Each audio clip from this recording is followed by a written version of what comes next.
Hi, happy evening to one and all present over here.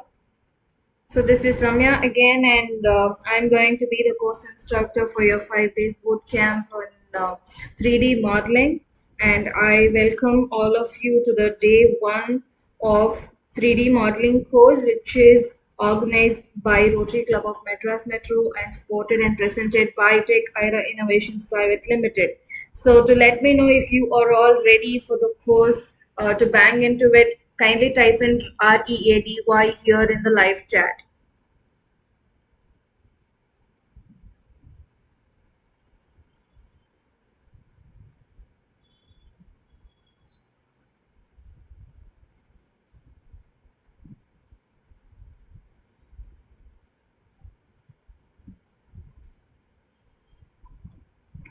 Yes, superb.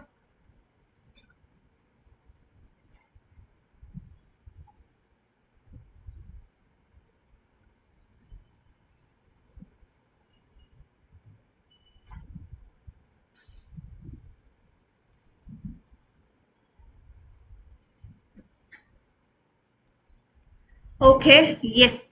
So having said that, now we will get into the course. But before we could get into the course, for whoever is attending this course for the first time, there is a certification provided for you towards at the end of this course when you complete it. But there are a few criteria that you have to meet in order to get your get you certified in this particular 3D modeling 5 days boot camp. So the procedure for that will be your 5 days attendance is mandatory. So all the 5 days you should be attending the course, and next to attendance, we will be giving you tasks, and you have to submit all those tasks back. And once we receive the activities from your end, then these two things will be taken as the primary qualifications for you to get certified in this 5 days 3D modeling boot camp. So I hope I am clear with my instructions regarding the certifications.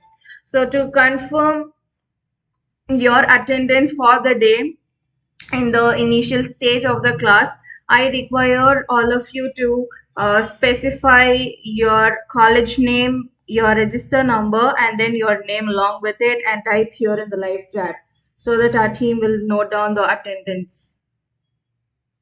So the format should be your college name, your register number, sorry, your name, then your college name, and then your register number.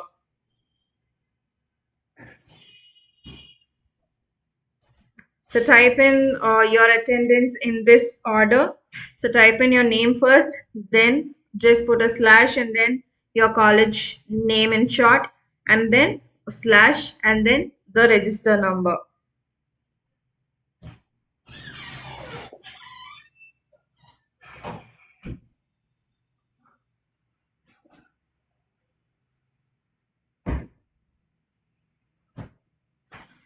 Guys, I also require you to please specify your college name and also your register number along. First, your name should be there, and then next to it put a slash, and then write your college name in short, and then put a slash, and then write register number. Those who are sending the details bit by bit, I want you to send it together. Yes, thank you, Shakti. That is the format that I am requiring. Great.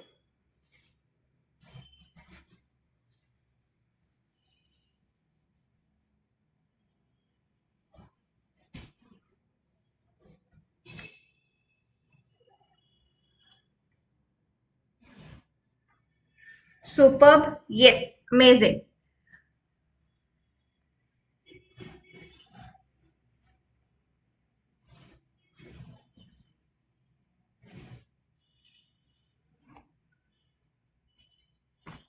Awesome. Yes. Now, as you all register your attendance for the day, okay. So towards the end, also we might have another call for your attendance. So please be alert. All right.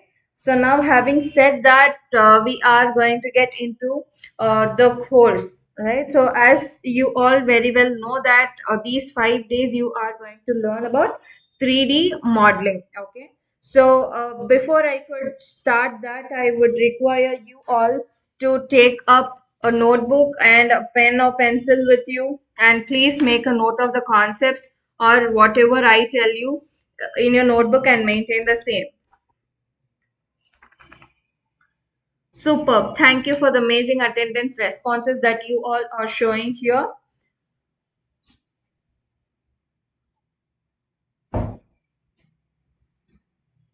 Great. Now, hoping that you all might have taken a notebook and a pen or pencil with you to make notes. Now, I am going to start 3D modeling by by giving an introduction to you on wherever 3D modeling is widely used. So, when we talk about 3D modeling, it's widely used in industries such as engineering, gaming, 3D printing, and of course, augmented reality and virtual reality development. So, when we talk about the different types of industries that make use of 3D modeling, here we are about to talk about its job opportunities. So, what kind of opportunities you might have when you see that as a job or when you want to take it up as a profession. So, when we talk about its job opportunities, there are different roles, there are dynamic roles for a 3D modeling artist. Okay. So when we talk about all these roles, it becomes mandatory that to witness wherever these types of roles are being used. So the first thing that I have shown here is animation movies. So how many of you? I mean, all of us have might have seen animation movies every now or then, right? So let me just show you the reference over here. Oh, the video is not playing. Yes. So this is 2D output and this is how 3D output will look like. Okay, we all know this character Rapunzel, and this movie is one of the most liked movies by all of us. And when we talk about Rapunzel, are you getting any other 3D movie in your head? Can you please type the name of the 3D movie that comes into your mind when we talk about 3D animation or movies? Type in the name of 3D movies that you have seen so far in your life.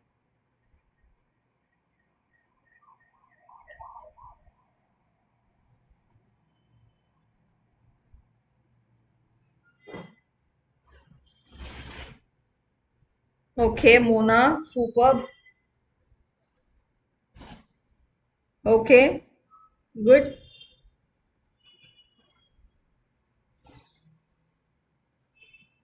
Only these two are. Haven't we seen any other 3D movies? Or even the popular ones, you might not have seen it. Okay, Barbie, Avatar. Okay, good.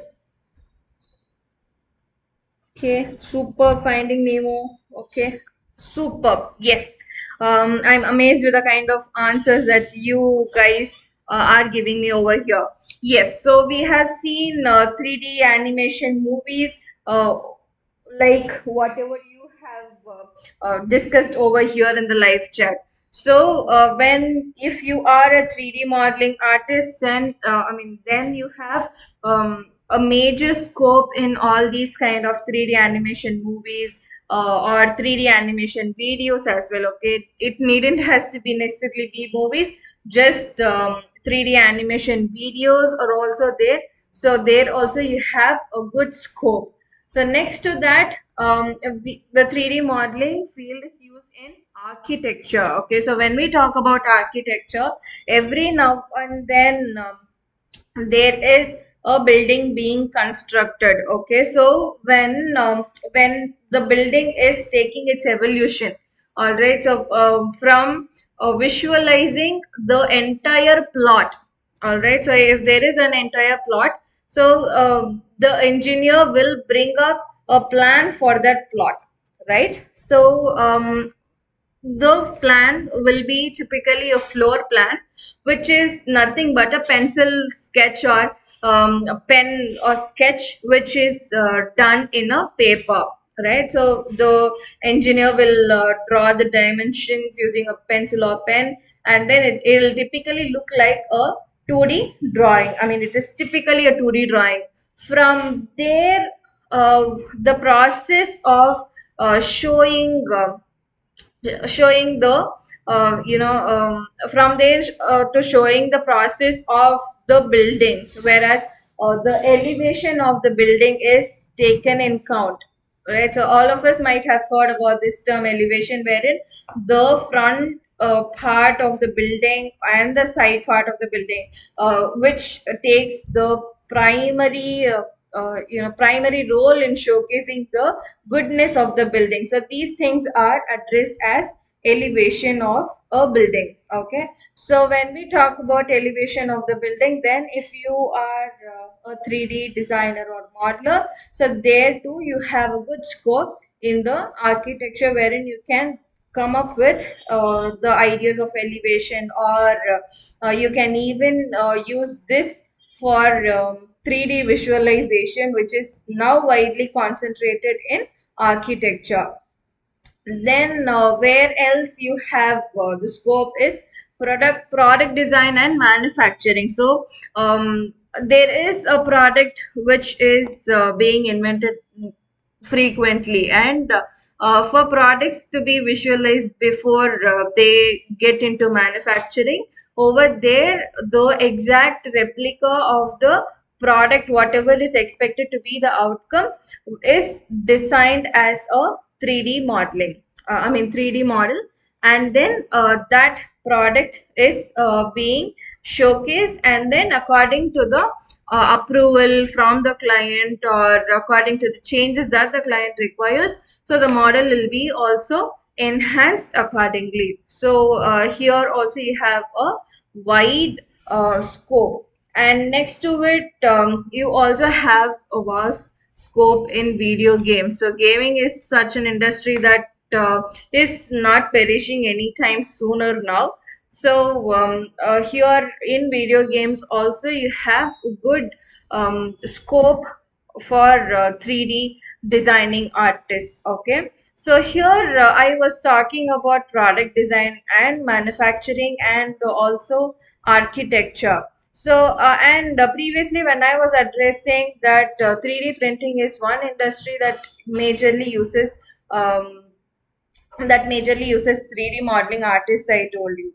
So how does this architecture or product design or manufacturing is used in 3D printing is, I hope in all your colleges you will have miniature of your college building. So the entire building will be put up as a miniature version, wherein you will have a display of each and every block, and which block is situated where. The entire plan, the entire eagle view of your college will be brought up as a miniature. So starting from there till ending up in printing a prototype of a product which is being designed. So till that there is the use of 3D modeling in 3D printing industry. Okay, and apart from this, there is also wide scope in healthcare and all that as well.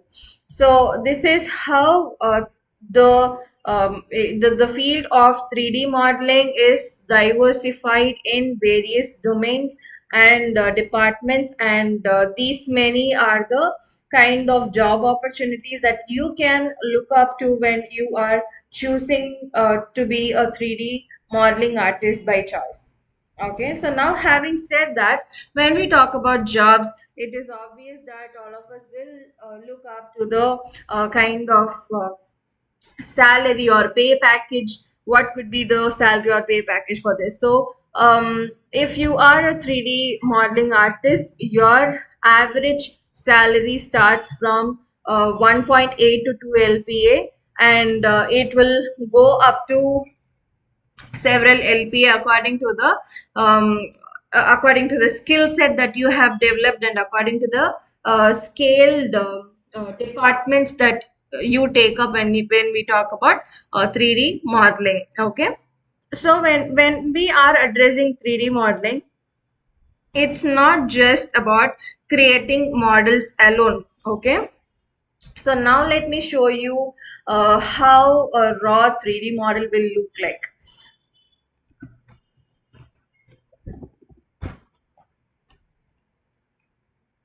Okay, so a raw 3D model, whichever you are creating, okay, it will look like this only.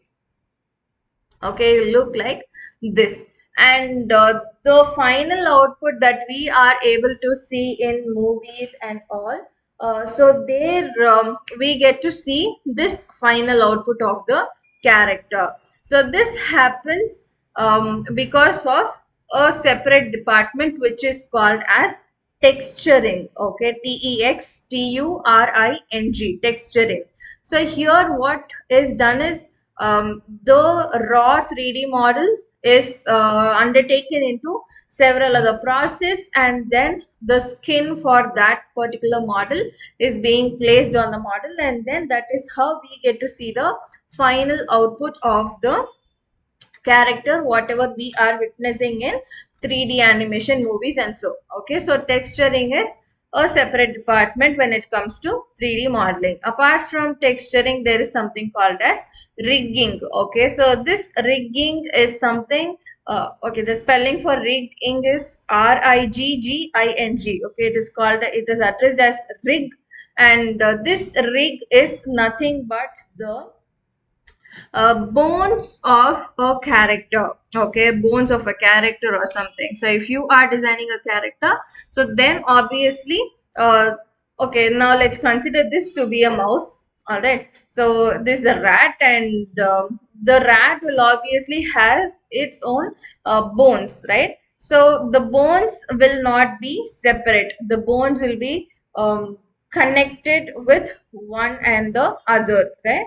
So to make the bones enable for that particular character, and then the bones should go um, hand in hand with the flesh part whichever we are creating. So to connect all this, and then to give the rat its own movement. Okay, so now if we are seeing Lion King movie, and if we witness the Lion King to walk, or to fall or something. So all these kind of movements require some kind of animation, right? So that animation is also carried further in rigging. All right. So these are all some departments. Okay. Apart from all these things, there are also a few more. So as of now, you can just keep in mind of all the things that I have addressed over here. So now, having said that, now I have to explain you that there are two different types of 3D modeling. Okay, when it comes to 3D modeling, there are two different types. So one is called as organic modeling. Okay, let me type it over here. One is called as organic modeling, and the other one is called as inorganic modeling. So I'll just duplicate this.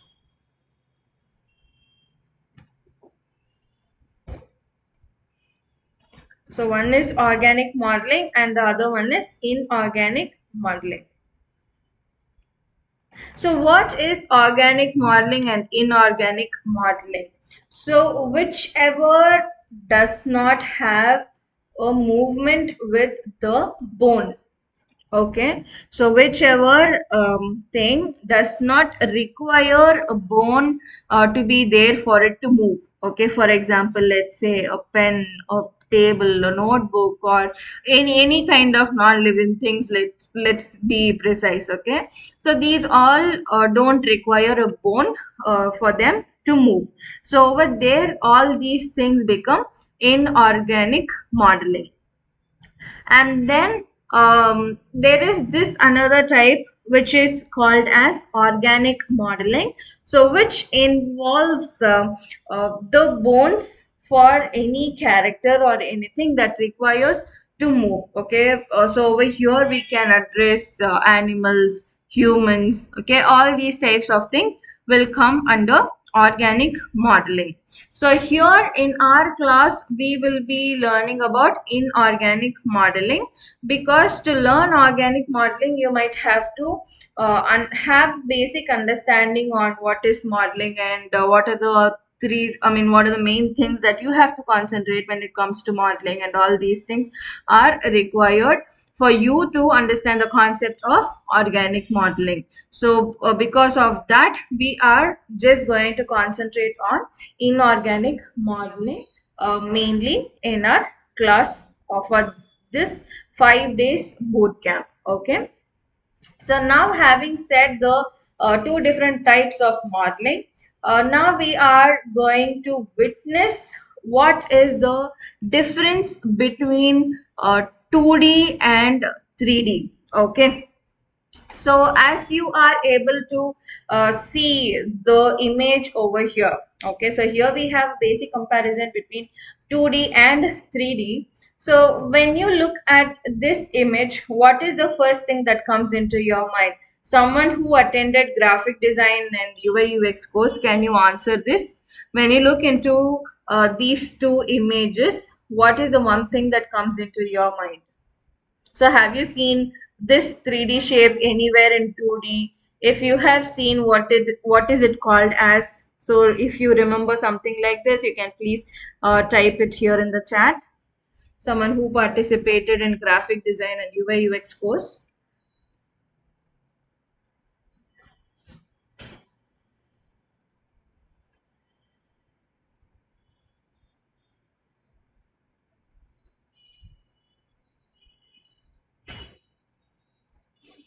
Yes, someone who participated in graphic design course. If you are very sure, or if you are just doubtful at least of seeing this 3D shape which is shown over here, if you have seen somewhere in the 2D class, you can please type that here in the chat.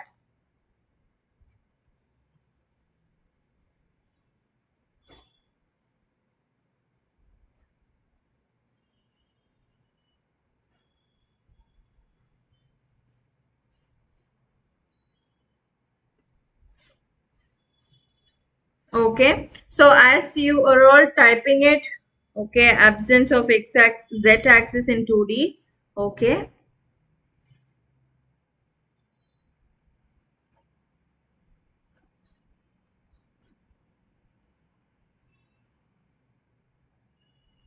where else you have seen a representation of 3D shape, the green color box which is shown over here in a 2D class?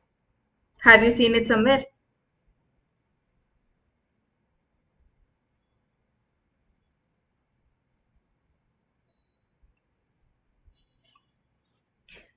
Okay, so let me just put it up together over here for the people whoever hasn't attended the 2D class previously. Okay, so here in 2D we addressed this particular kind of shape as form, FORM. So I told when I taught about elements of design, I told you that an object which has a kind of depth represented, that is maybe it has a shadow, or maybe it has the depth in the representation itself, so that is addressed as form. So this is how I told I explained about a 3D shape in 2D, right? So when we talk about the difference of 2D and 3D over here, it is that okay, so if you're seeing height and width in 3D shape. Okay, fine.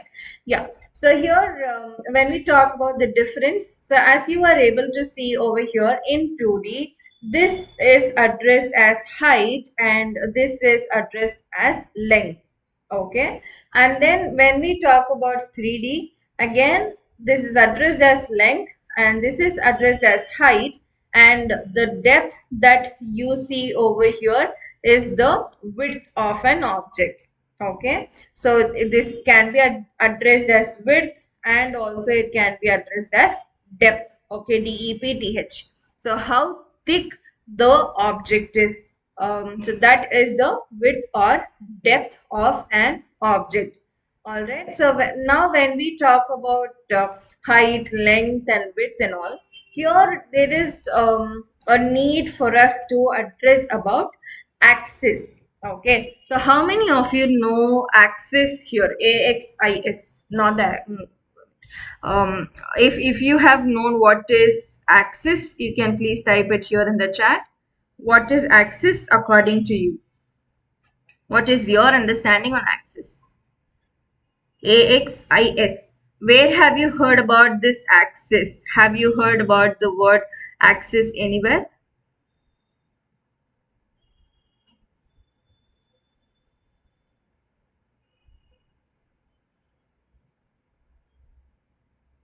The word axis, AXIS.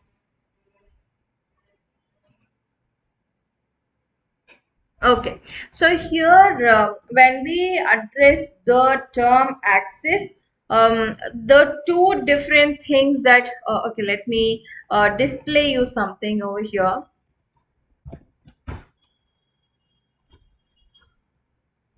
Yes, so here I am opening this image. So when you look into this sheet, okay, can someone tell me which is what in axis?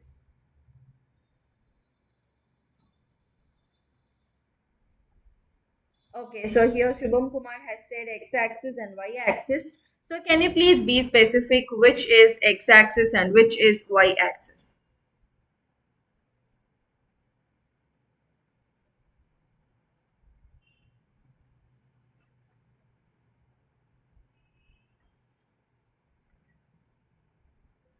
Okay, fine. No, I'm getting a lot of answers. My question is, when you look into this sheet, which is over here, what do you think as, I mean, which is the x-axis and which is the y-axis? Okay, horizontal is x. Okay, so this is x and vertical is y. Okay, so now when we open this image, which is over here, okay, let me just make it smaller.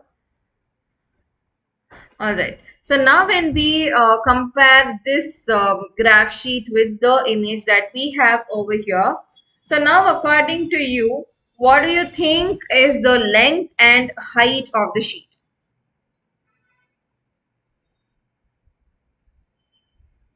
So here we are talking about 2D shapes, okay? And what do you think is the length of the graph sheet and what do you think is the the height of the graph sheet?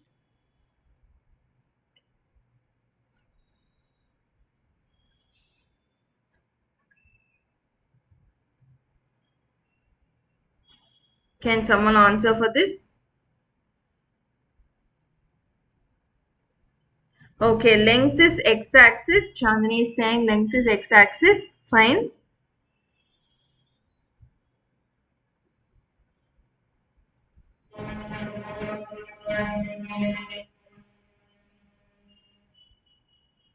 Okay. So length is x-axis and which is y-axis?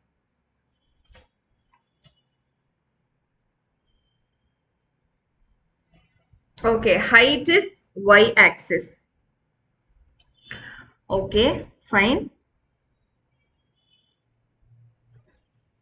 Okay, so here now comes my next question. How are you visualizing this graph sheet? Okay, so how are you visualizing this graph sheet in the sense, are you looking at this graph sheet as a paper which you are holding right in front of your eyes, okay, or are you looking at this graph sheet from your top angle?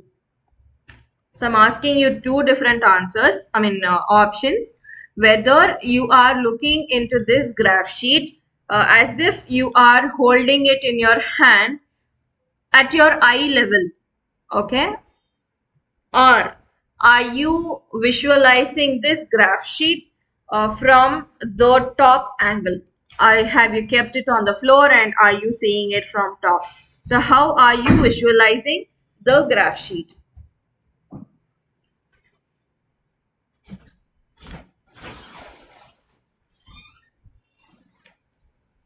Okay, yes. So as you are typing it out, okay, now let me get into the next phase of discussion. Okay, so here now that we have come up with the length, width, height, and all. Okay, so here we have so many different answers who are saying, few are saying it as top angle, few are saying it as eye level.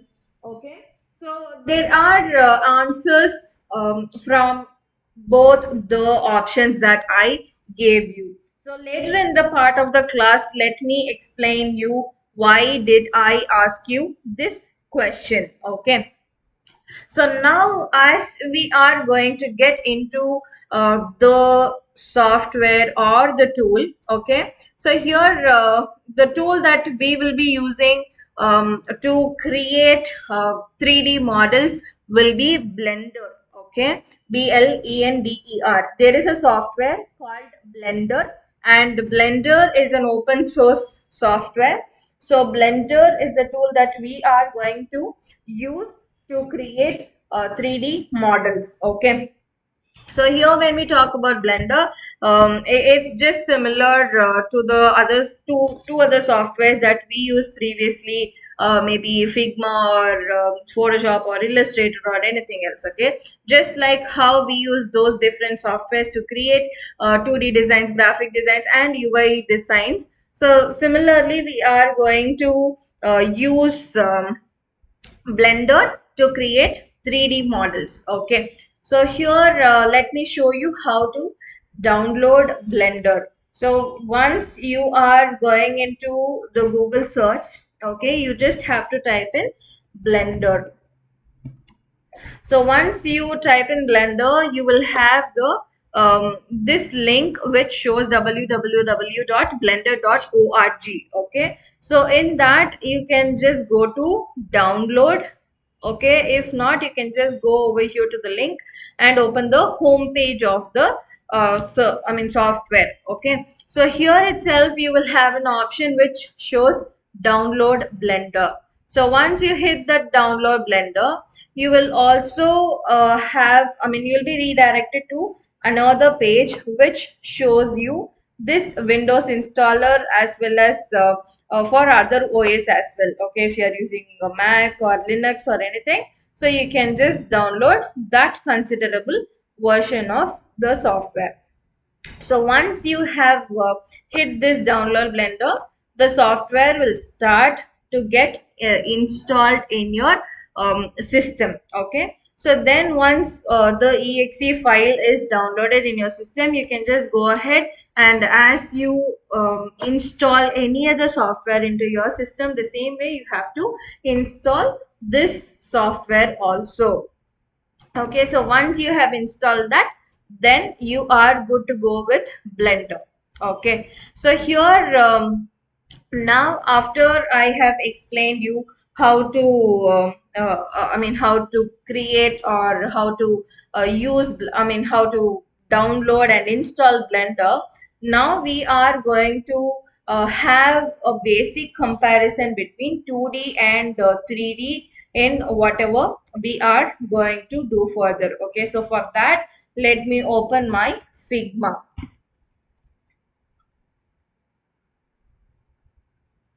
So here in Figma, let me go back to the file that we were using.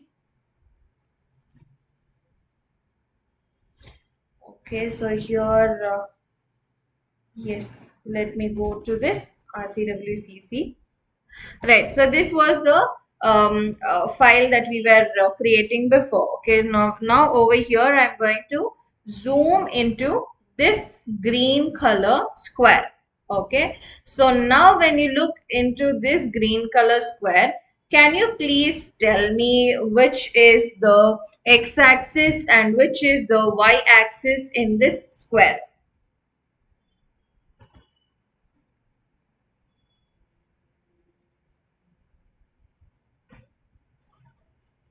Which is x-axis and which is y-axis in the square?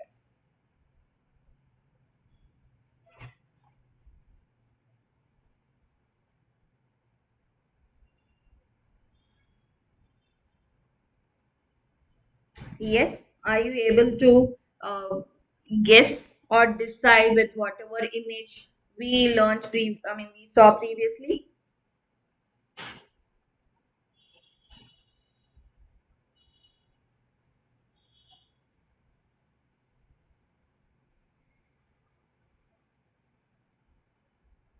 Okay, floor.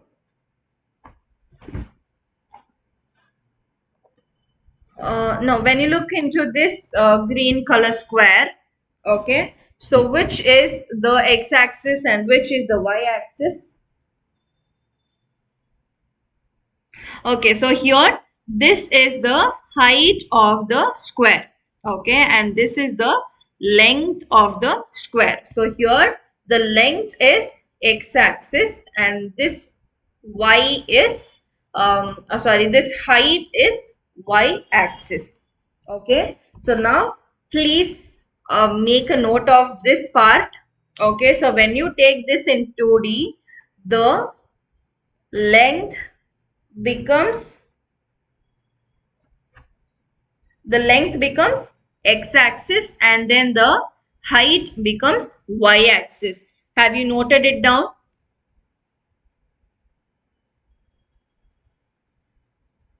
I will repeat it again. Please note it down.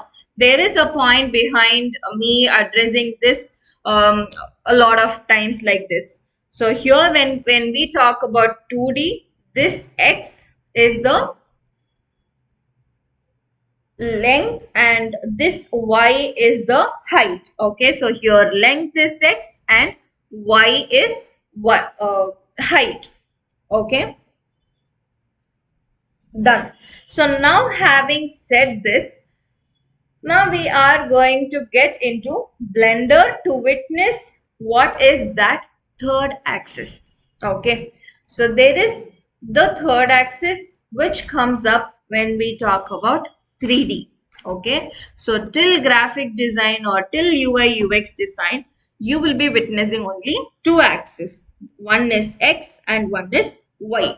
Okay, now when we talk about 3D modeling, 3D designing or 3D animation or whatever it is, there we have to address third um, angle or third axis. Okay, so which is called as Z axis. Okay, so here come, let's witness what is Z axis or how will it look like. Okay, now here I have opened the Blender software. So now as soon as I open the tool, okay, the software, so this is how the interface of the tool will look like. Okay, so once you get into the tool, you will witness a kind of a pop-up which shows your recent files, okay, whichever you have created in using Blender. So those recent files will be showed over here in recent files, and then here you can pick up a preset. Okay, so in Adobe Photoshop or Illustrator or in Figma, we chose a preset, right? We chose a preset in the sense the screen size on which we are going to work, all those things we chose. So over here, these are all the different types of presets, whether I'm just going to create a general 3D model or whether it is going to be for 2D animation or sculpting, or if I'm going to create something for visual effects or video editing. So any kind of preset I can choose from here. Okay. So now here I am not going to get into all these things. So let me just click on the empty surface over here so that the pop-up vanishes. Okay, now here we have the actual interface of Blender. Okay, so first we will go through the tools that are present in Blender, the kind of interface that we have here, and then let me explain you about the third axis, which is the Z axis that we are going to address about. Okay, so here as soon as we open Blender, over here we have a toolbar. Okay, so this toolbar changes according to the option that we choose. Okay, now we are here in this layout option. Okay, so that the toolbar is shown like this. Then if we switch to modeling, there we will have a different set of tools showing up. Next, if we change it to sculpting, over there we will have a different set of tools. Then if we switch to UV editing, over there again we have a different set of tools. Next, when we see this texture paint, over there again we have different set of tools. So then shading, animation, rendering, composing, geometry nodes, scripting. So these are all the different modes that are present, and each and every mode will have its own tools interface. Okay. I hope this is clear. If it is clear till now, please type in CLEAR here in the live chat so that I can know that you are understanding and you are on track with me, and then we'll proceed further from there. If you are clear with whatever I am addressing, please type in CLEAR here in the live chat.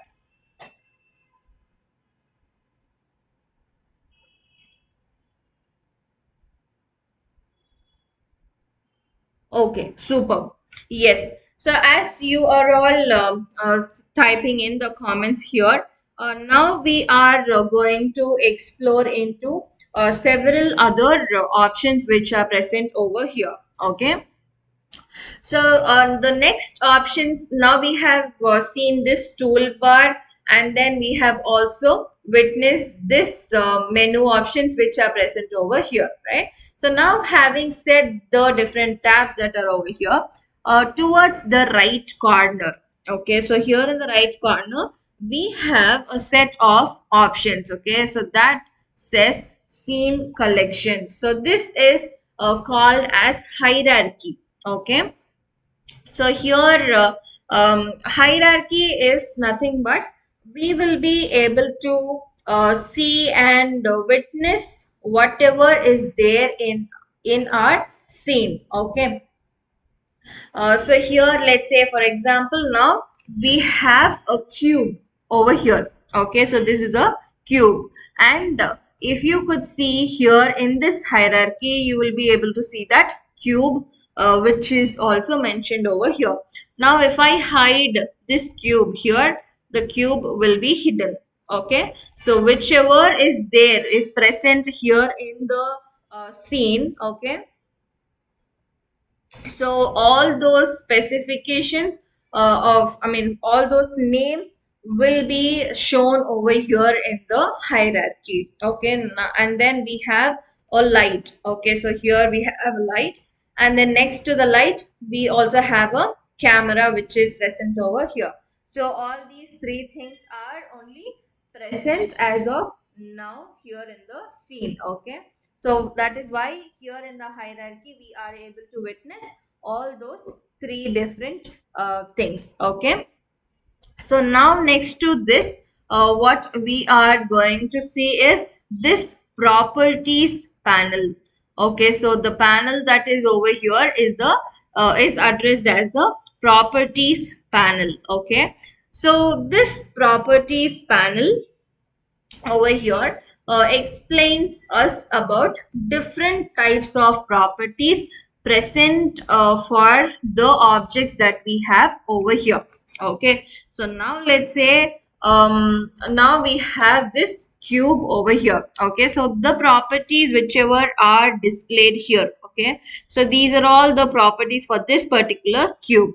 So the properties that belong to uh, this cube will be explained over here. All right, so now the first thing is active tool and workspace settings. Okay, so here which is the active tool? Okay, active tool in the sense the tool whichever we are handling now. Okay, now I have selected a tool called select box. Okay, now I am handling a tool called select box. So this select box lets us select different things. Okay, now I have selected the light, and then I am selecting this camera, and now I am selecting this cube back. Okay, so now the select box tool is active. So this select box tool gives us the options for whichever tool which is active. Okay, now if I change that to this move. Okay, so can you see the active box tools are I mean the options of the active box tools are changed. Okay, so this is how if I am selecting rotate, again the tool options are getting changed over here.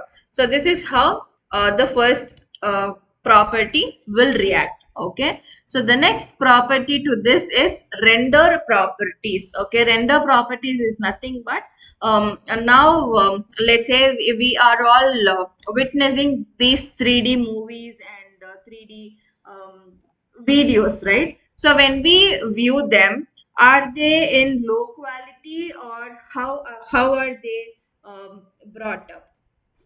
Are they in low quality, or are they in high definition? So obviously they are all displayed and showcased in high definition HD, right? So over here, according to the render options that we choose and that we set, so according to this, our output uh, will be brought out of the tool. Okay, so whether it is going to be low, or I mean low definition, or whether it is going to be high definition, so according to the settings that we make here in the render property, so according to that our output will be there. All right, so now next to this render engine we have this particular option which is output properties. Okay, so whether I mean what kind of output we want to take up. Okay, so can you see this here?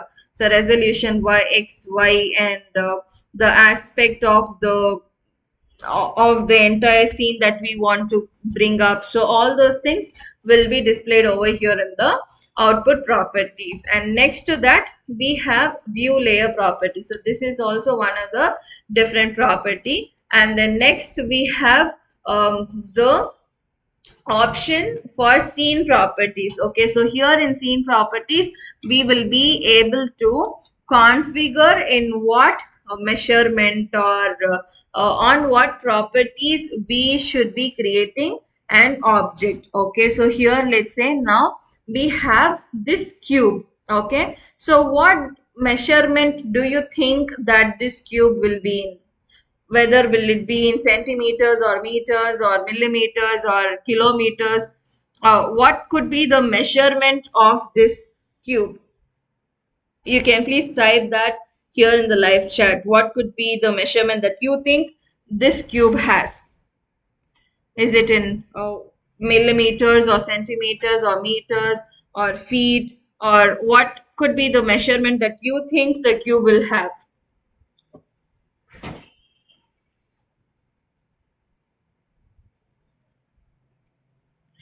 Yes, type it here in the live chat so that I'll just go through the answers that you all come up. Centimeter, meter,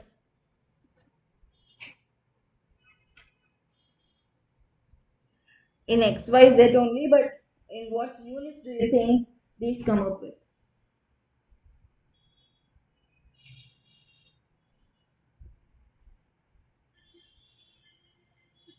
Okay. So here itself we have okay, cubic volume, centimeters, millimeter. Okay, we are getting a lot of different answers. Okay, so here there is a way for us to check on what units we are working on. Okay, so to check that you have to select the object whichever you want to check the measurements for, and then here you will have an option called as scene properties. Okay, in scene properties you will have an option called units. If you expand this unit, here you will be displayed with the unit system. Okay, so here it says metric, and then in metric you have the length in meters. Okay, so now we are working with meters over here. Okay, it's not centimeters, it's not millimeter, it's meter. Okay, if you want you can also change it over here. Okay, centimeters, millimeters, kilometers, all these things. And apart from that, if you change the unit system to imperial, you will also get feet, miles, inches. Okay, all these things will be there.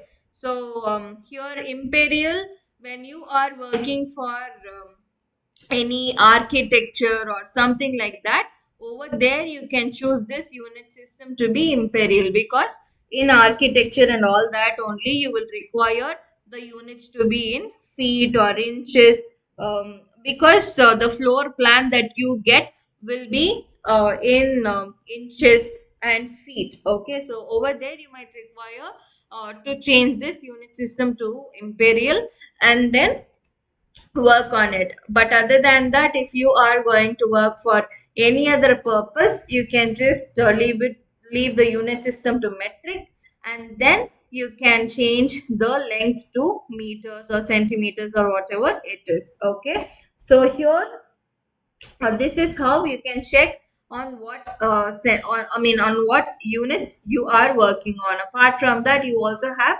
other properties for the asset that you have over here. Okay, you can also witness it here by clicking on the arrow mark. Okay, so here there is this arrow mark. Okay, so here if you could click on the arrow mark, there will be one other option which comes up, and here in the transform properties, you will have the dimensions over here. So here we have 2m in all the three axes, 2 meters in x, y, and z axis. So which means that we are working in meters. Okay, so this is how you can define or you can know which is the properties you are working for. Okay, so this is another property, and then next to it we have word property. I'll tell you what this is in the later part. And then here we have collection. So collection means nothing, it's just the kind of group that we create here in 3D. Okay, in 2D we used to group everything under one group, right? So like that here in collection, now let's say for example, if you are creating a 3D model of a human. Okay, so there what you will do is you will frame one separate collection called face, and in face, I mean under the collection face, you will have different parts like ears, eyes, mouth, tongue, hair.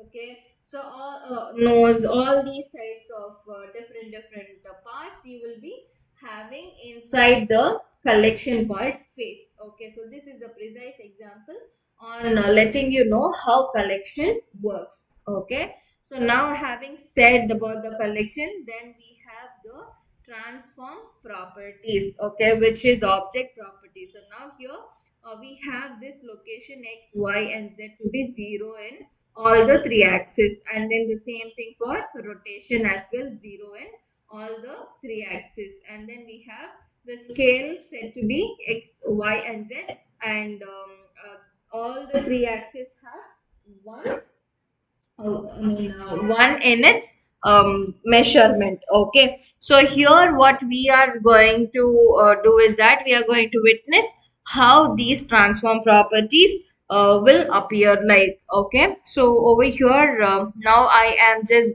trying to move it. So as I move the cube, can you see the transform properties here in the right also changes? Okay, so the values in x, y, and z axis have changed. Okay, the same way when I try to rotate it again, can you see the rotation in x, y, and z axis are changing?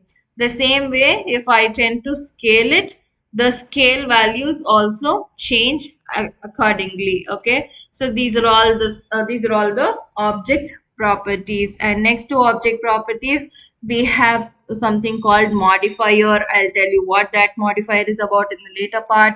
And then we have what else, these are all some other options, so I'm not going to complicate so much by telling all those things. And we have a particular thing called material properties over here. Okay, so here when we talk about material properties, it is that in 2D. Okay, so in 2D we used to give fill color, gradient color, and all that, right, for different objects. So the same way here in 3D, we can give materials, we can give colors to our objects whichever we are creating. Okay, so all these things are explained in, I mean, all these things can be regulated in this material properties. Okay, so and then we have texture properties as well, right? So now having explained all the different options that are there in the property panel. Okay, so now we will get into navigation controls of Blender. Okay, so here what we are going to do is that now we will see how to move an object, and what are all the other things that are present, what is z-axis, everything now. Okay, so till the properties panel, till interface, are you fine with it? Yes. As before you could answer for this, I'll also show you something. So over here in the bottom, we also have a column like this which is used for animation. Okay, so if you are planning to animate something, so you can do the animation part over here in the bottom part, which is just like this over here in your interface. Okay, now if you are very clear with the interface and what are all the different options that are possible to be witnessed, can you please type CLEAR here in the live chat?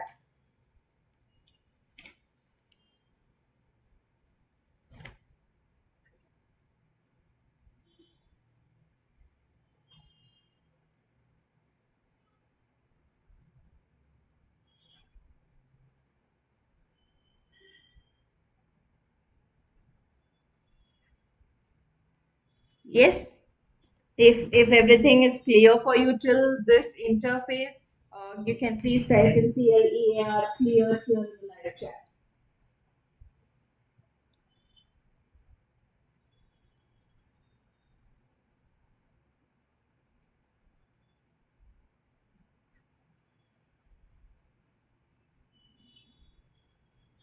Okay, super. So as we are receiving the answers for this, now we will move into the navigation part of Blender. Okay.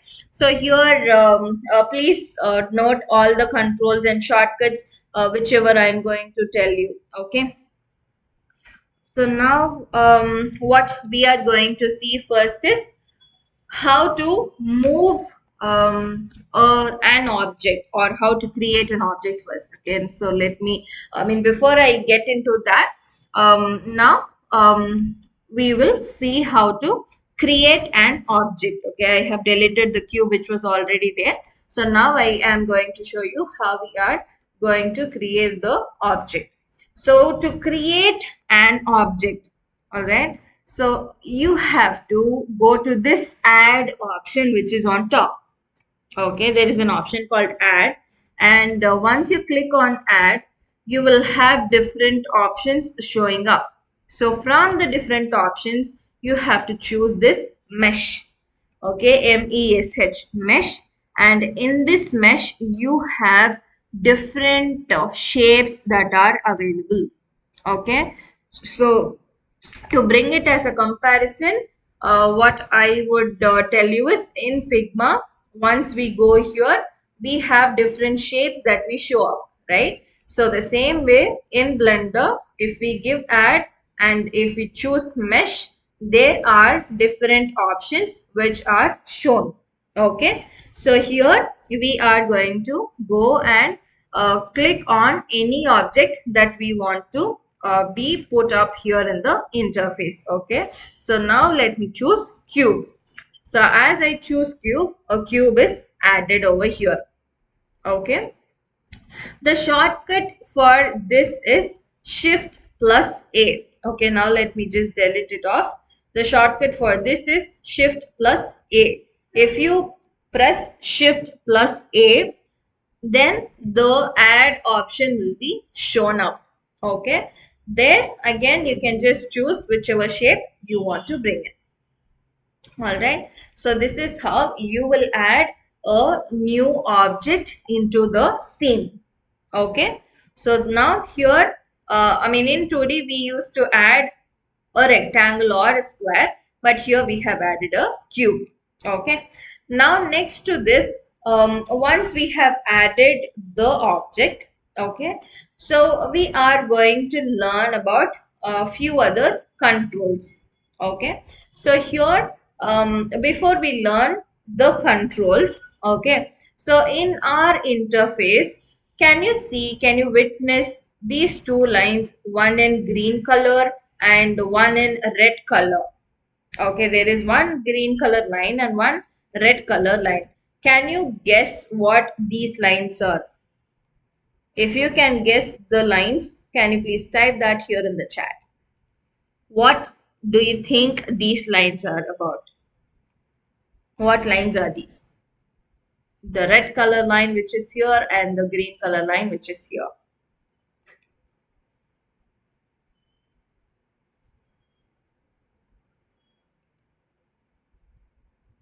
Yes, I will tell you. Please don't urge.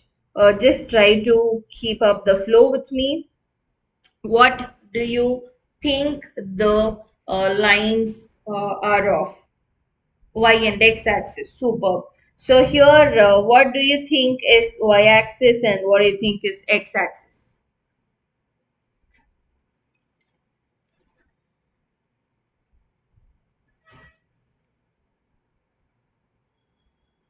Okay, X axis green. Then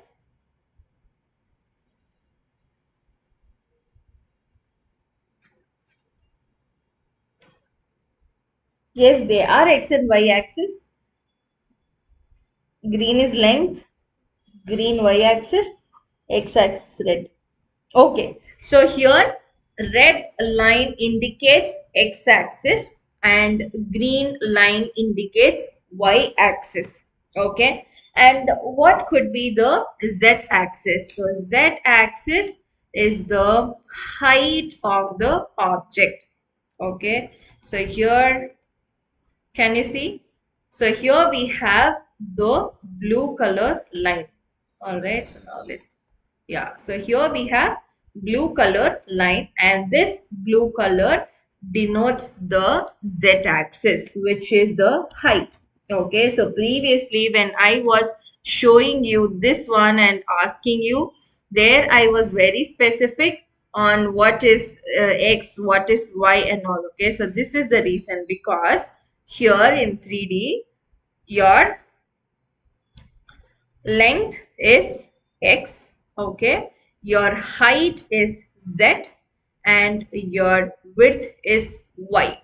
Okay, I'll tell you again, length is x, okay, and x axis is represented in red color. Please write this and keep. Length of an object is x, okay, and x axis color is red. Width of an object is y and the color of y is green. and blue is the height of an object, and the color of blue is and the axis of blue is z. So z axis denotes height, y axis denotes its width, and then x axis denotes its length. So this is how 2D and 3D differ. Okay. So did you understand till this? If you have understood the logic behind x, y and z axis, now we are going to explore one more concept. Okay. So here I displayed you a graph sheet, and I asked you a question on this graph sheet. I asked you whether you witnessed this graph sheet from your eye level, keeping it in the front, or if you are viewing it from top.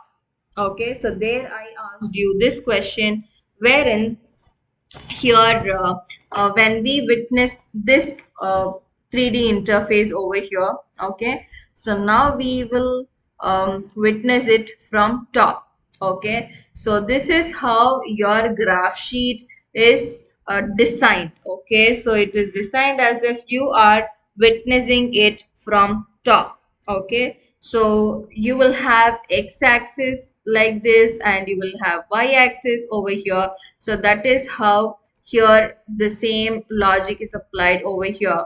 So when we talk about graph sheet and this grid that we are able to see here, so can you please tell me which are what coordinates? So we have a plus over here. So the point that intersects over here is this, and towards this right intersection point we have plus values of x, and towards the left we have minus values of x. The same way here in the bottom, what values of y do we have?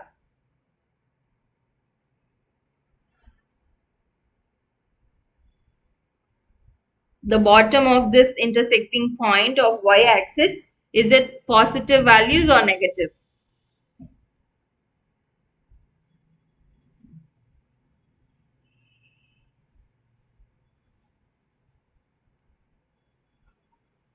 Yes. Is it positive value in the y axis in the bottom part, or negative value?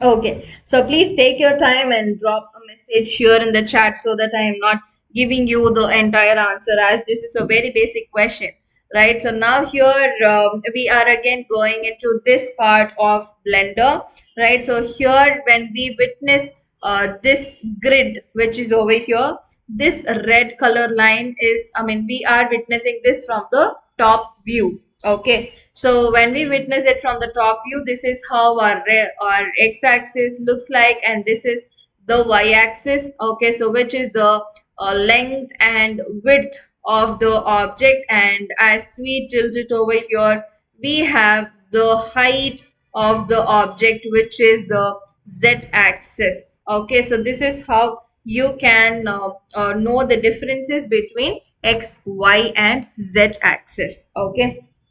So now having said this, now we will see the navigation controls. Okay. So when it comes to Blender, now here whatever I am doing over here. Okay. So I was just panning it and I toggle.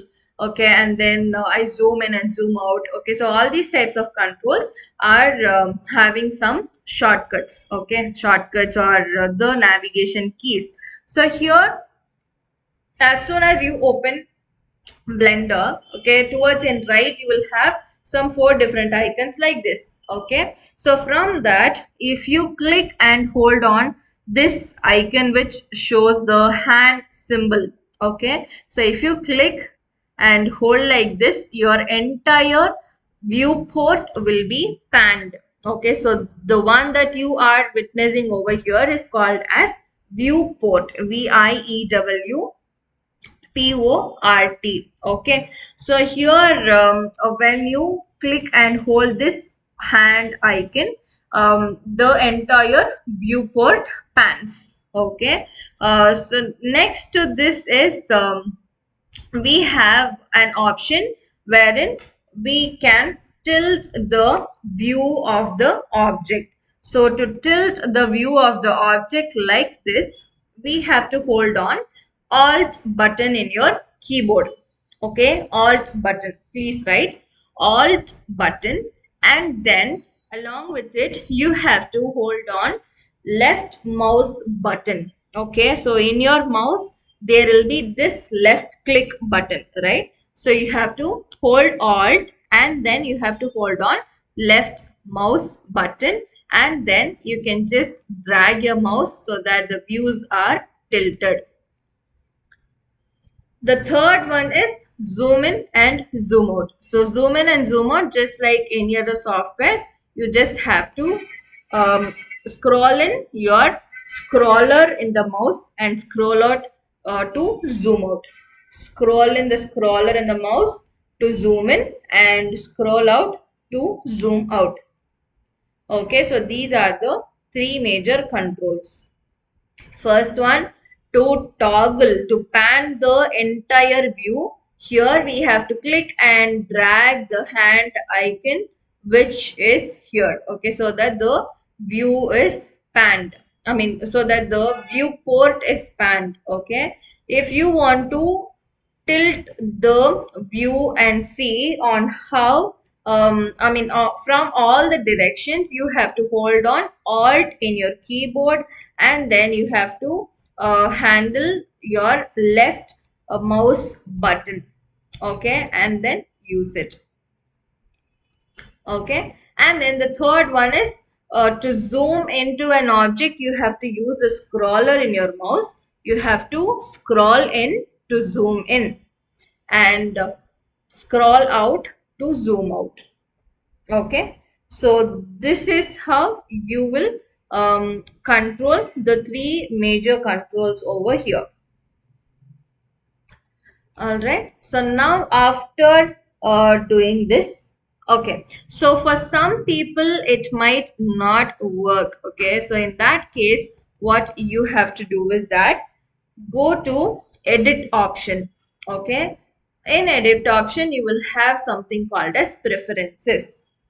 You have to select preferences. Once you get the preferences menu showed, okay, so here you will have this key map settings. Okay, so in this key map setting, okay, so here you will have select with mouse button option. So there some of you might have right selected and some of you might have left selected. So as we are all used to select using left mouse button, we have it is better to select this left option. Okay, so if some of you have this right selected, you can change it to left if you are not used to holding and clicking right mouse button very often. Okay, so you can change this one over here.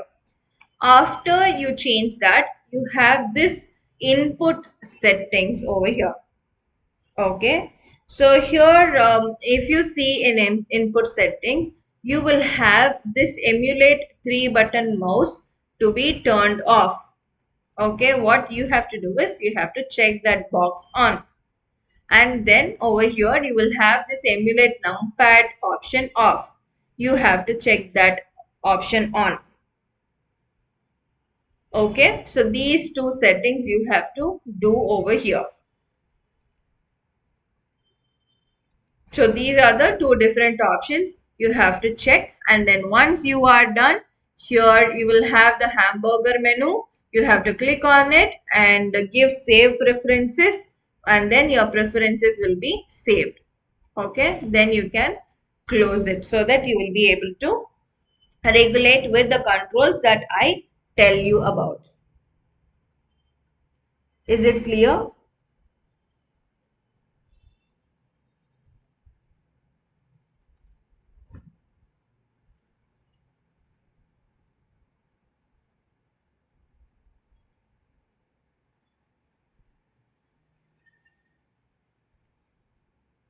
Guys, is it being clear for all of you till now?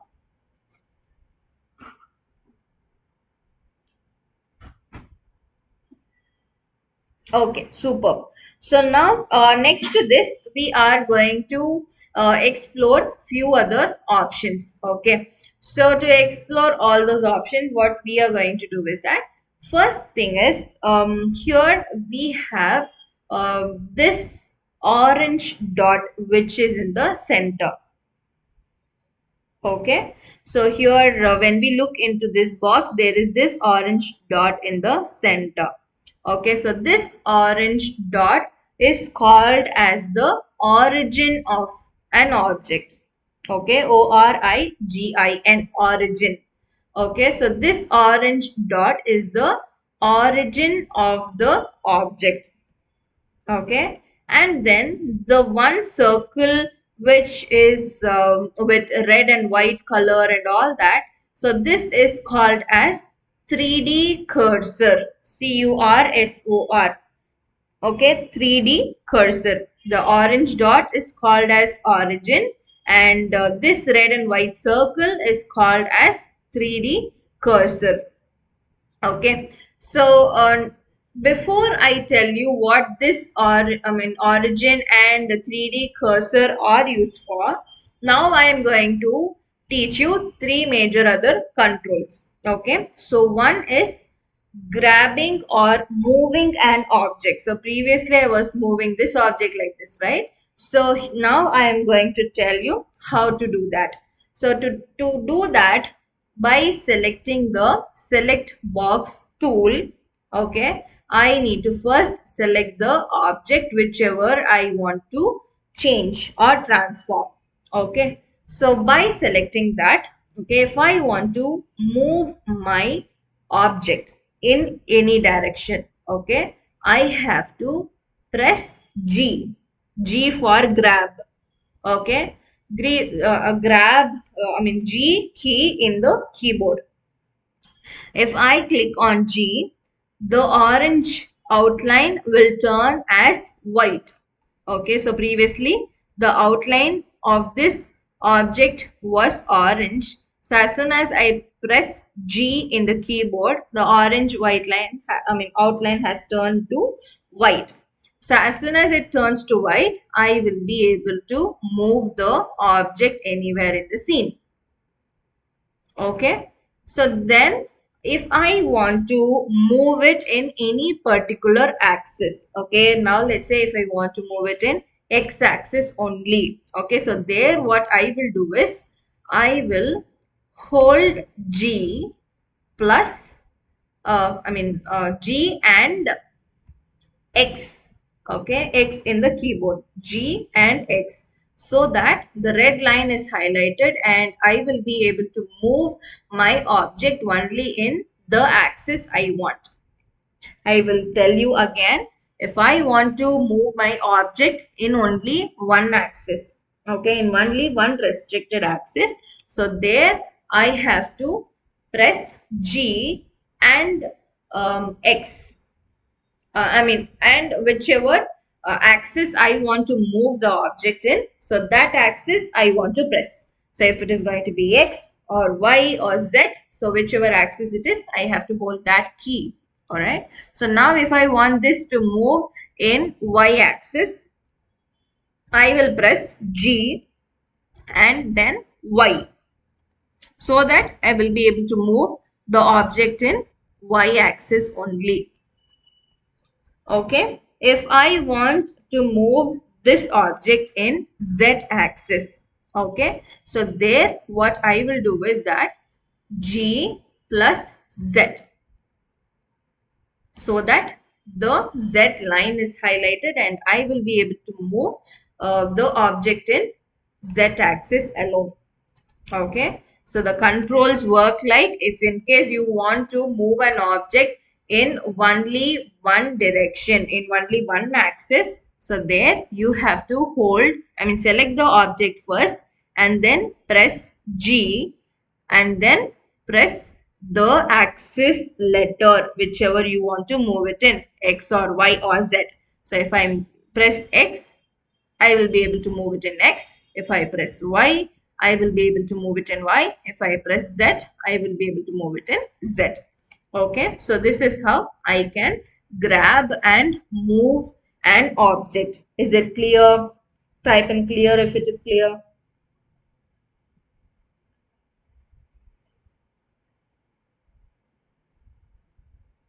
So write down in your notebook and keep move in x-axis is equal to G and X. Move an object in y-axis hyphen G and Y. Move an object in z-axis G and Z.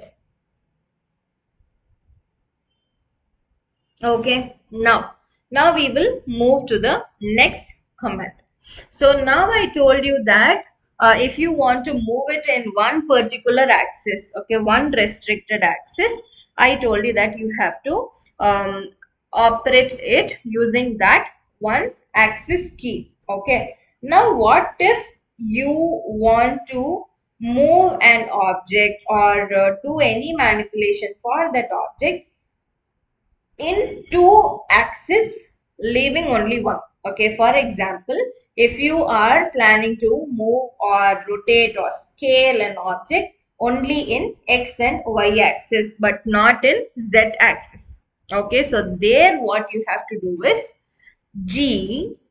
Okay, once you press G, the outline is turned to white. After pressing G, you have to hold shift. Okay, and now I want to move my object only in x and y axis. I don't want to move the object in z axis. So in that case, what I am going to do is after holding shift, I have to press and hold the letter of the axis which I don't want my object to move. Now I don't want to move my object in Z axis. So I am pressing and holding Z. Now can you see both X and Y axis are highlighted, but I will not be able to move it in Z axis. I will repeat it again. If I want to move my object only in two axes, okay, it can be x and y, or it can be y and z, or it can be x and z, okay, but I don't want it to move in any third axis. So in that case, what you have to give is G. Okay, first you have to grab it using G. Once you have pressed G, hold shift. After you hold shift, you have to hold the letter of the axis which you don't want the object to move. So if in case I want the object to move in x and z axis, now I have to hold G and shift and y, so that only x and z axis are highlighted and I am not able to move my object in y axis. Okay, the same way, if I want to move my object in y and z axis but not in x axis, so there I have to hold G and shift and x. Okay, now I will be able to move the object in y and z axis but not in x axis. Okay, so this is how you can manipulate an object restricted to one axis or two axis. Okay, if you want to move it anywhere in any all the three axes, you just have to give grab so that you will be able to move it anywhere. Okay, Z or X or Y. Okay, so anywhere if you want, you can move it. Okay, so after you move it, now imagine I am moving this object unknowingly here. Okay, but still I have not placed the object in that position. So there what I am doing is, if I give left click, then the position will be fixed wherever I have moved the object. Okay, if I give right click, okay, now I have grabbed it and I have brought the object here. If I give left click, it will be fixed in the position. Okay. If I give right click, it will go back to the position wherever it was. Okay. So previously what I did, brought it here, then gave left click so that the position of the object was set here. Okay. Now I am just giving control plus Z to undo the action. Okay. Now I am going to show you how to replace the object to its original position.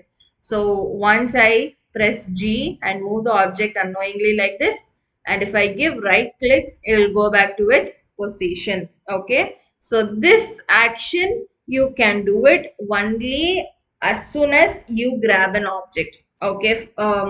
Sometimes mistakes happen, right? If in case you are grabbing another object by mistake, so over there you can follow this step. That is, if you click left click, the position will be, the change will be done. If you give right click, the change will not be reflected. So this is how things work. Okay, this is all about grab. Now when we talk about rotate, okay, so the shortcut for this object, option is R. R for rotate. So to rotate an object, you have to press R in your keyboard. As soon as you press R, can you see there is a black dotted line which has come up, and as you scroll or as you move your um, mouse, the object will also rotate.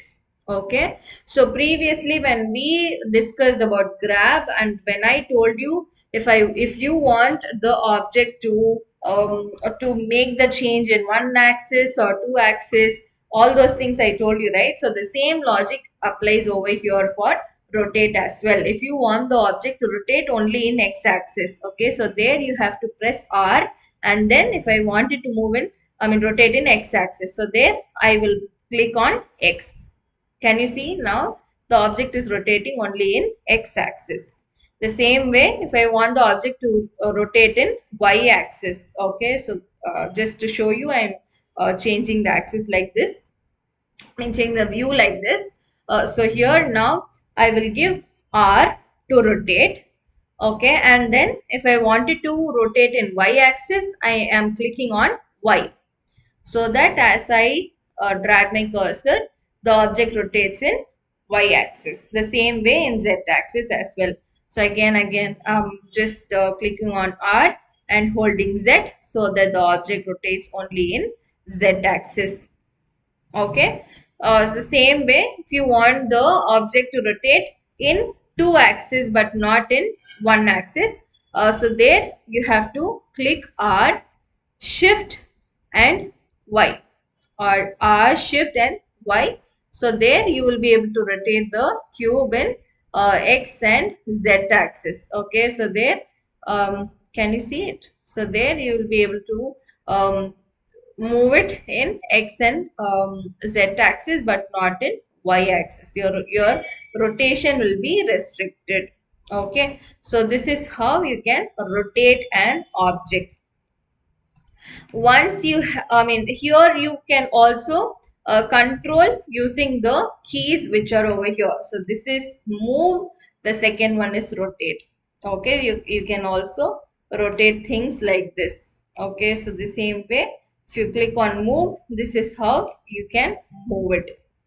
Okay, so now having discussed move and rotate tools, now we will see scale. Okay, so scale tool is something which is used to make changes in the object size. Okay, so once I have selected scale tool, if I click and hold in the center, okay, so if I just scale it from here in the center, the object will get bigger or smaller in all the three axes. Okay, I'm not holding on to any key now. Okay, so the object scales down and scales in from all the three different axes. Okay, now if I want to scale the object only from one axis or two axis, so over there what I am doing is that either I can just hold on to the um, green color or red color or blue color box like line which we have here. Okay, now here I am holding on this green color line and expanding it or contracting it so that um, the width of the object shrinks or expands. Okay, so then what we are doing is if we want to scale it in the x-axis, we have to click and hold on x. Okay, the same way if we want to increase the size of z-axis, we can increase it or decrease it just by dragging the mouse. Okay, so this is how you can manipulate an object. Okay, so using grab, rotate and scale functions. Okay. Right. So now next to telling you about manipulation. Okay. So here previously I was telling you about this origin and 3D cursor.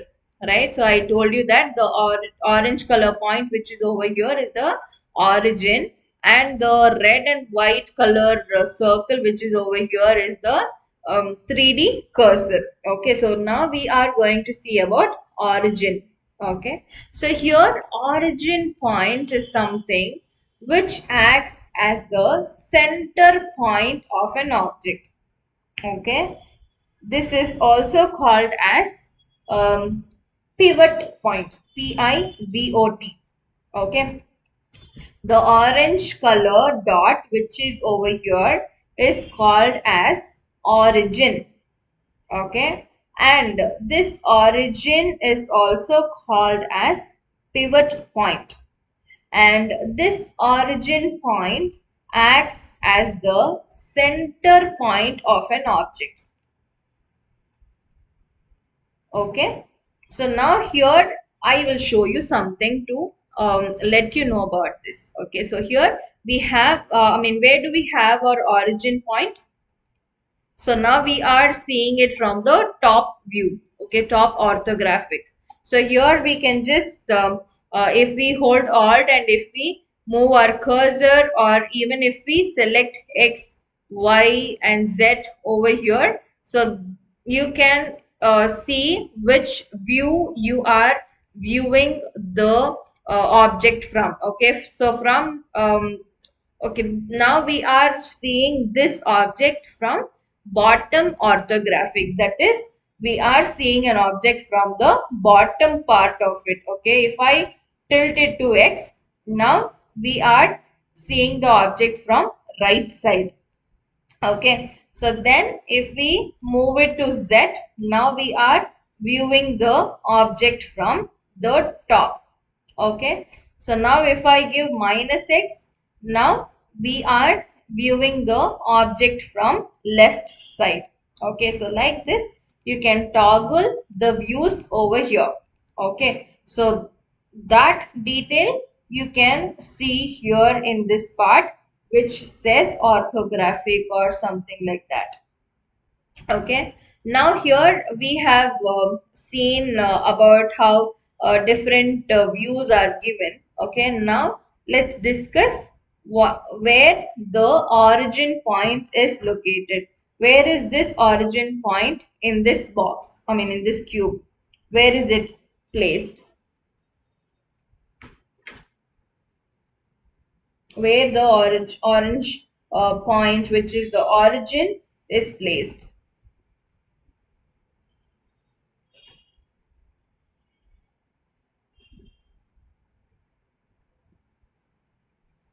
Yes, I am expecting your answers. Where is the origin placed? Here in this cube.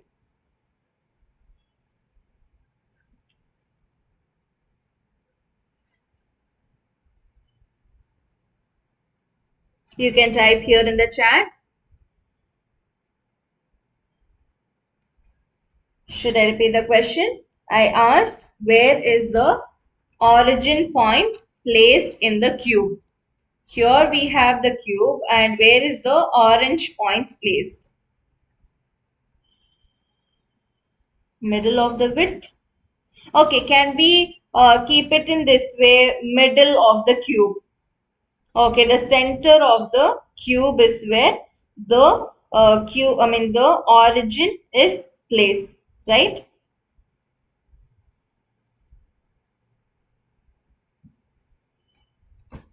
Yes. So in the center of the cube, our origin is placed. Okay. Now, if you observe well, okay, now what I will do is I will rotate the cube. Okay, I'm going to rotate the cube. So I am selecting the object and I am pressing R, and now I am rotating. Can you see the rotation happens from the center of the cube? Can you witness that? So this is how origin responds. It takes the responsibility to serve as the center of the object. Now what I'll do is I'll try to scale and show. Now I am pressing S, okay, and I'm going to scale it in x-axis, okay. So I have clicked on yes. So can you see the scaling happens from the center, because the origin point is fixed in the center. Okay, so that is why the scaling or the rotation or whatever manipulation we give the object, it happens from the middle. Okay, the next thing is about the 3D cursor, okay, which is this red and white circle with black lines over here. So that is called as 3D cursor. Okay, so here this 3D cursor, what is the responsibility of this 3D cursor is wherever this 3D cursor is located, okay, an object whichever you are creating newly will create wherever the 3D cursor is placed. Now the 3D cursor is placed over here. Okay, for some time I'm going to disable the cube. Okay, now we have the 3D cursor alone here. Okay, now if I give add and if I give mesh and if I give circle, okay, can you see? Okay, circle is not witnessly seen. Now let me add a sphere. Okay, now I have added a sphere. Can you see it? So wherever the 3D cursor is, around that only the object is created. Okay, now what I am going to do is I am going to click on the cursor tool here in the toolbar. Okay, now I have selected the cursor tool which is here in the toolbar. Now I am going to click here in this point. Now the 3D cursor is brought here. Okay, we'll just view it like this. Okay, now the 3D cursor is brought here. Okay, now if I go to add and mesh and sphere, okay, so wherever the cursor is, so there the there the so what is it? The sphere is created. Okay, the same way again I'm going to choose this 3D cursor. Okay, and then I am going to keep it here. Okay, now I am going to give add mesh and some other cone. So here I have kept the 3D cursor. So there the cone is created. Okay, so when it comes to 3D cursor, wherever your cursor is, so there only you will be able to create a new shape or new solid shape. Okay, so you have to know where your 3D cursor is. To change your 3D cursor, what you have to do is you have to select the cursor from the toolbar which is here, and then once you have selected cursor you have to click on. Okay, now if I want to bring it to the center, okay, I'll just click it here. But is it in the center? Now it is not in the perfect center. Okay, so what we are going to do is that to align it in the perfect center, we are going to press shift plus S. Okay, to align the cursor to the center portion. Okay, so when I viewed from here, okay, so when I view from here, okay, so here I am just viewing it from the right orthographic. Okay, so now when I view from here, okay, if I see this part seems to be the center of the sphere. Okay, but when I move and see, the 3D cursor is here and not in the center.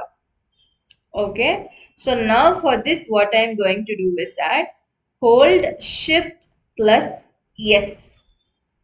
Shift plus S. Once you give that, a special menu comes up for the 3D cursor.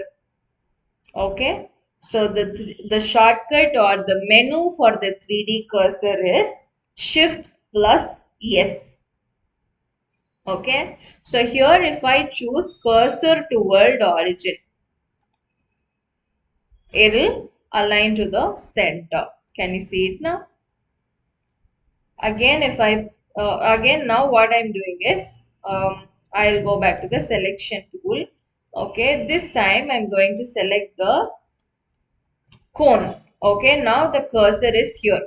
Again, what I'm going to do is I'm going to press shift plus yes for the special menu of the 3D cursor to appear, and this time I'm going to give a selection, let me give cursor to active or cursor to selected.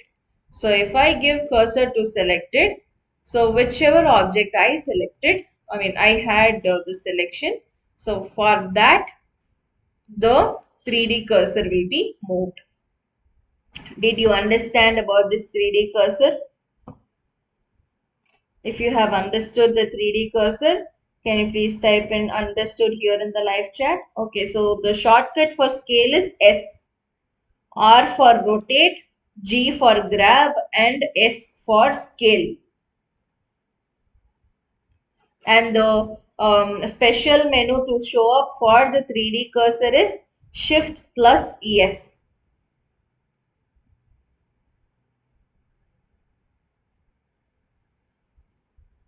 Super.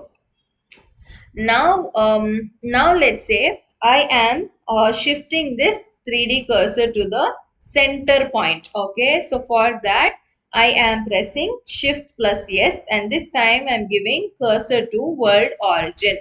Okay, now the cursor is here. Okay, but my object is still here. All right. Now what I need to do is I am trying to bring this object to the world origin. Okay. So there what I am going to do is that I am going to select the object whichever I am trying to bring it to the world origin. Okay. So then right click. Okay. And then set origin. After I hover on to set origin, I will have few options. Okay, so there I am going to give this geometry to origin or origin to 3D cursor. Okay, so there what I'm going to do is if I give geometry to origin, okay, what happens is that previously this origin was located in the center of the cone, but now the origin has come to the bottom part of the cone. Okay, so there what will happen is if I try to rotate, rotation will happen from here, or scale will happen from here. So wherever the origin point is, that one will be taken. Okay, so now what I'm going to do is that right click again, set origin. So this time let me set the origin to geometry. Okay, if I give origin to geometry again, it goes to here. Okay, now let me do this geometry to origin. Okay, again the same thing is showing. The third option, set origin and origin to 3D cursor. So if I give this, what will happen is the orange dot which was here or here has now gone to the world origin. Can you see this? Okay, now the cursor was here and then the origin also is placed here in the world origin. Now if we scale, or now if we do some manipulation for the object, okay, if I rotate it, then it will rotate from the world origin. Okay, I'll just zoom out to show you that. So R, and then if I just rotate, the rotation happens around the origin as you see. In the same way, if I want to scale the object, the scale, even though the object is here, the origin is here. Okay, the scale happens from this way. Can you see it? I'll zoom out even more.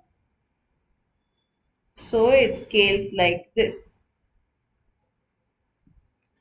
Okay, so it is always that you have to keep your origin to the center of your object. Okay, now to do this, what I'm going to do is that set origin and then origin to geometry.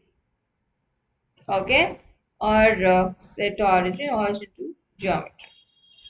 So then the origin will be fixed in the center. Okay, or if I want this object to be snapped to anywhere, okay, so there again by selecting the object, right click and then go to snap. Okay, so there I will give it as selection to grid. If I give select, I mean each and everything will have its own properties. Now I gave selection to 3D cursor. Okay, selection to cursor. So over there, we have this thing. Okay, if we are giving it a selection to active, so there the selection will be gone to the active object which is selected. Okay, active object is nothing but the object which is selected. Okay, and then again if I go to snap, okay, now here if I give cursor to world origin, the cursor will be brought to the world origin. The same way if I give go to snap again, cursor to selected, so here the whichever object which is selected, the cursor will be taken to that. Okay, so this is how. So here I gave cursor to active. So the 3D cursor moved to the active object. Okay, now let's say for example, I want to create a clown kind of representation. Okay, for that, let me just delete all these things. So now I have a cone here. Okay, I want to create a face kind of representation. For that, I need a sphere. Okay, so here my cursor is kept over here. And now by having that, I can either press Shift plus A, or I can just go to add menu over here and mesh and UV sphere. Okay, now my sphere object is here. Okay, but there is one option which is shown over here. Okay, so if I expand this one, okay, so as soon as you create an object, a separate menu will be displayed over here. Okay, so if you expand that, you will have something called as segments. Okay, so if you just hover your mouse like this, can you see this sphere will start having a lot of segments. So previously it was just 32 or something. Okay, so as soon as I increased it, the segments are increasing.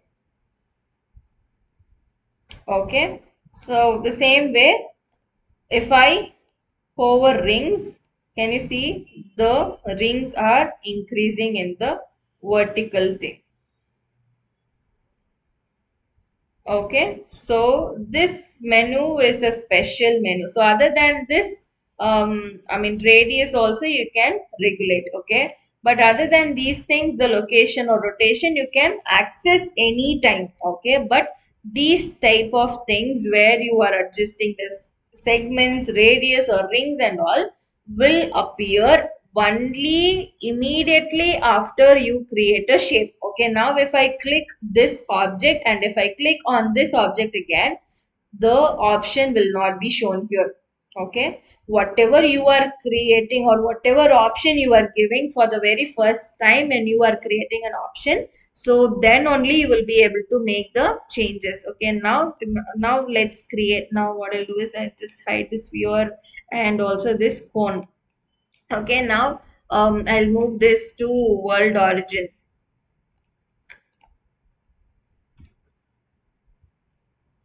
Okay, now I have moved it to world origin. Now let me add a new mesh. Okay, and then what I'll do is I'll create a cone. Okay, now my cone has 32 vertices. Vertices is nothing but the 32 lines, like kind of thing that you are able to see here. Okay, so now I am going to increase the number of vertices. Can you see it? There is a smooth structure which is framed. Okay, if I bring it to 3, my cone will look like a prison. I mean prism. Then I can increase its radius. Then this radius. Okay, and I can also increase its depth. And I can also increase its vertices like this. Okay, so as soon as you click somewhere out of this shape, as soon as you create it, you will not get the menu again. Okay, so this has to be done immediately after you are adding a new shape. Only then you will be able to see this option of menu. Okay, so this is the next thing that you have to learn.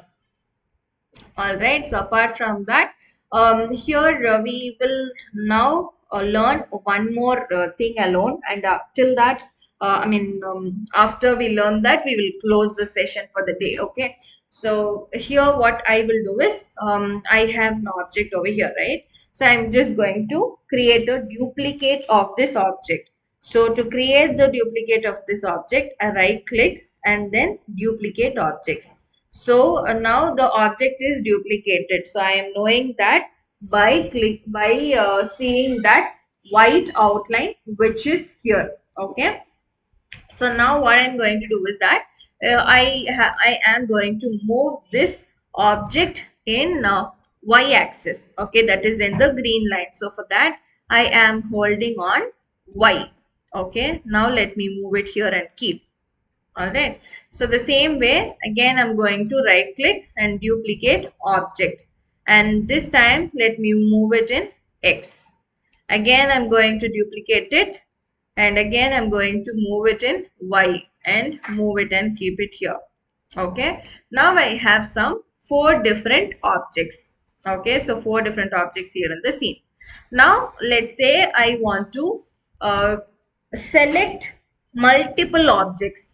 Okay, so for that what I am going to do is first select the first one, then next, then the other one, and then finally the other one. If you observe well, okay, you will be able to see 2 different shades of orange color. So one color which is there in 3 objects are pure orange color outline. The other one which we selected last, so that object will have this yellow color outline. Okay, so whichever object has this yellow color outline, it means that that object is the one which was selected last. Okay, and also it means that this is the active object. Okay, so I'll tell you again, I'll repeat you again. If there are multiple objects selected in the scene, okay, you will be able to see two different shades of orange. So one shade of orange will be there in the objects which you have been selecting in sequence. The other yellow color border appearance you will be able to see for the last selected object. Okay, so this last selected object is also called as active object. Okay, now what we will do is that we'll see how these things work in tomorrow's class. Okay, so till this I am going to stop your class. So if you have understood till whatever we have learned today, please type understood or clear or something here in the live chat so that we can go proceed with tomorrow's class.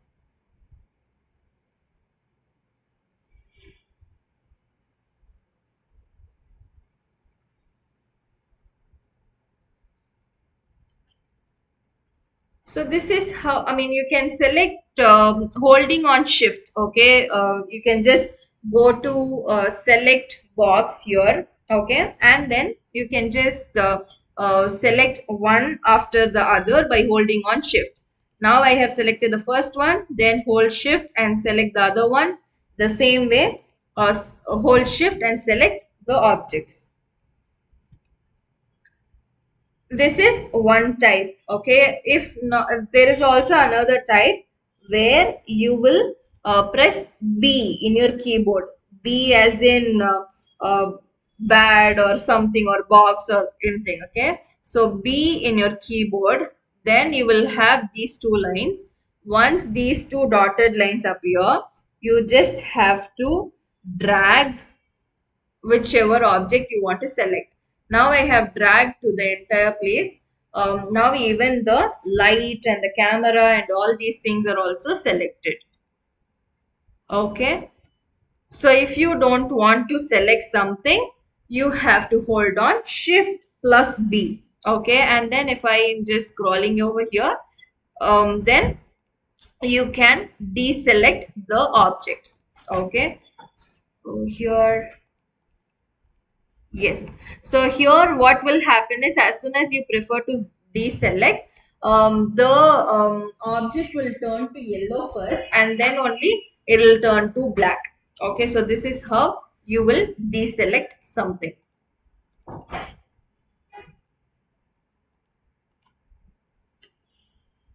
Okay.